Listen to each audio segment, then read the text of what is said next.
Hello, everyone. The research of our group, Coastal Defense and Taxation, Qing military and checkpost in Hong Kong during the 19th century, is a project that focuses on how transportation and communication in 19th century Hong Kong affected the Qing government's deployment of coastal defense. Previous scholars often ignore the geographical environment that affects the government's decision on implementing policies. We try to jump out from the previous historical view and present a different historical narrative from the perspective of space and map.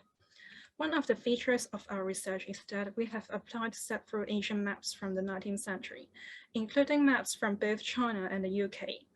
3 British maps were used in our project, which was produced in 1780, 1810, and 1909, respectively. We utilized the map to understand the changes in British perception of Hong Kong and its adjacent waters over the past century. In addition, we also added a lot of maps of China during the same period as a comparison and to understand the Qing government's perception of Hong Kong. The Chinese map we used include what we map of Hong Kong and a map of the whole Qinq County.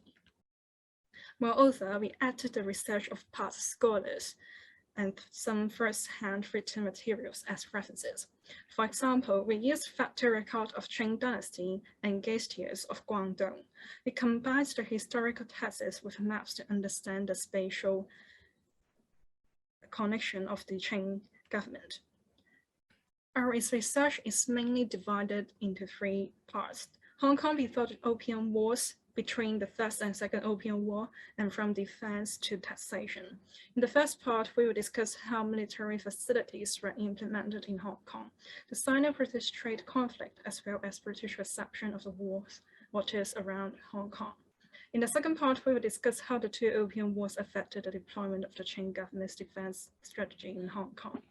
In the last part, we will explain and analyze why the Qing government changed Hong Kong from part of the defense system to customs after the Second Opium War.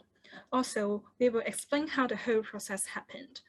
We discovered that the defense facilities in Hong Kong during the 19th century were not only influenced by Qing government's defense strategy, but also influenced by the development of Sino-British as well as the local community of Hong Kong. The history of the military and checkposts in these 100 years is not just a history of the development of Hong Kong, but also a history of the interactions between the Qing government, the British colonies, and the Hong Kong local community. In the past, studies on coastal defense in the Qing dynasty only focused on military facilities. Our research found that the defense system was more complex than people expected, since it included factors like transportation, trade, and civil society. Moreover, the work of these service facilities is not a single military defense, but were Qing government's monitoring of British and local society.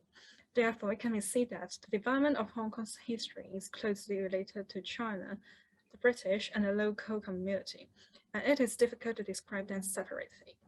So that's all of our project. Thank you.